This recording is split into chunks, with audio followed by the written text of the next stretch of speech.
আপনি কি আমাকে চ্যালেঞ্জ করছেন? দুর্নীতিবাজদের নীতিবানরা চ্যালেঞ্জ করে না, থ্রেট করে।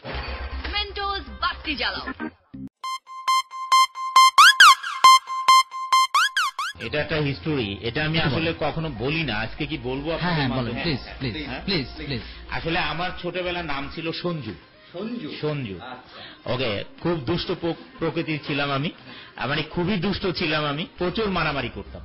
তা আমার মা মারা গিয়েছে ওল্ড হয় না, 5 years old, আমার মা মারা যান। তখন বাবা তো এমনিতেই আমাদেরকে নিয়ে খুব টেনশনে, মা নেই এবং বাবা ব্যবসা করতেন।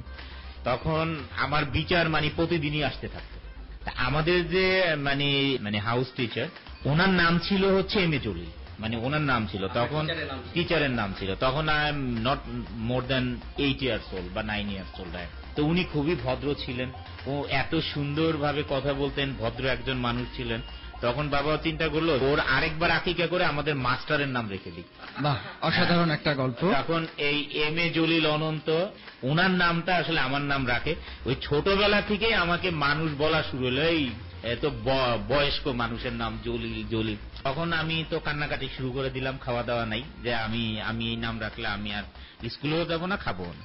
তখন ভাইয়া বললো যে আচ্ছা একটা কাজ করি, জলিল মানি দয়ালু আর অনন্ত মানি সীমাহীন, অনন্তকাল। তাই কোরআন শরীফে অনন্ত নামটা প্রচুর জায়গায় আছে, এবং আমার আর আমার ভাইয়ার মধ্যে 11 বছরের ডিফারেন্ট আমরা। তো ভাইয়া তখন থেকে কোরআন করতেন, দেখতেও যে কোরআনে অনন্ত নামটা অনেক জায়গায় অনন্ত অনন্ত আছে, যে ভালো একটা নাম। তখন বললো যে ঠিক আছে, তোর নাম এম এ জলিল অনন্ত, অনন্ত তোর নিক নেম। তখন আমি বললাম যে হ্যাঁ, দিস ইজ ওকে। তখন আমি বললাম যে ঠিক আছে। এটা হচ্ছে আসলে এই প্রথম ইউ গাইজার যে আপনারা ইন্টারভিউ নিলেন যে this is very difficult question and very easy question, কারণ আমি যেই ছবিগুলো বানাই এটা আমার দ্বারা সম্ভব। আর আগামীতে এই বছরই আমরা ছবি ইনভেস্ট করতে যাচ্ছি, যেটাতে আমি শুধুমাত্র গেস্ট আর্টিস্ট থাকবো। এটাও আপনাদের সাথে প্রথম, আমি এটা কারোর সাথে শেয়ার করিনি। এবং গেস্ট আর্টিস্ট থাকবে, এবং আমরা একটা নতুন মুখ নিচ্ছি, ছেলে মেয়ে নিচ্ছি, এবং মানে এটাতে আমি গেস্ট আর্টিস্ট থাকবো। এবং আমরা আগামীতে প্রত্যেক বছরে 1-2টা ছবি ইনভেস্ট করবো, এবং শুধুমাত্র হিরো হিরোইনই নতুন মুখ না, মানে ছবিতে টপ টু বটম, মানে আমরা অডিশন নেওয়া শুরু করব, মানে সব টাইপের ক্যারেক্টার থেকে।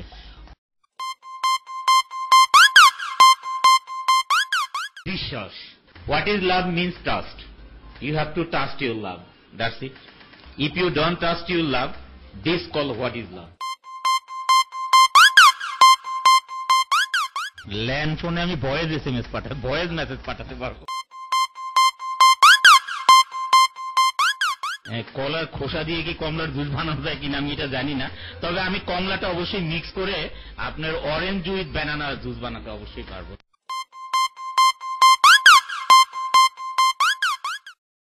High listener, this is Ananta.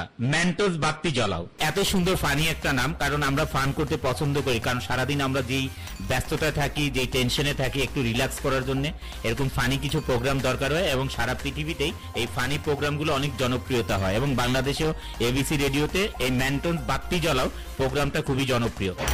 Mentos বাতি জ্বালাও।